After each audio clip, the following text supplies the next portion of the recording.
Y'all, imagine getting arrested at a sibling's funeral. But wait, it gets worse. It was the wrong person who was arrested. So a funeral quickly turned chaotic after North Carolina police stormed a funeral and arrested the wrong man right in front of surprised mourners who couldn't believe their eyes. So loved ones were reportedly standing around mourning the loss of Kabim Smith. He was reportedly a father and a well-known community member. It was his funeral. They were mourning him when officers from the Lee County Sheriff's Office interrupted the funeral and they targeted what they thought was a breakthrough in a 30-year cold case. However, this so-called suspect was actually Kabim's brother. Again, it was Kabim's funeral. And, well, his brother was doing nothing wrong. He was innocent and he was already going through a lot because he was having to say goodbye to his brother. It was said this man looked very similar to the real suspect, whose name was Willard Eugene Smith. He's reportedly been on the run for decades.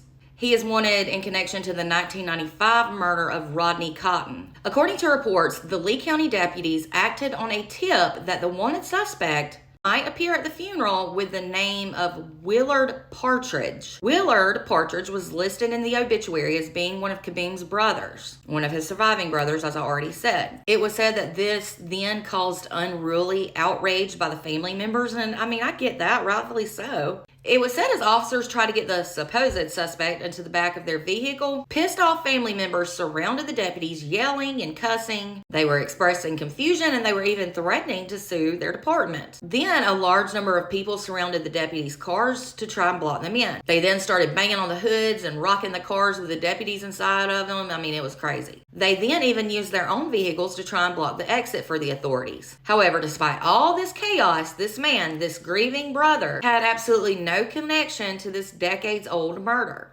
He was in custody for a total of 8 hours and then he was released.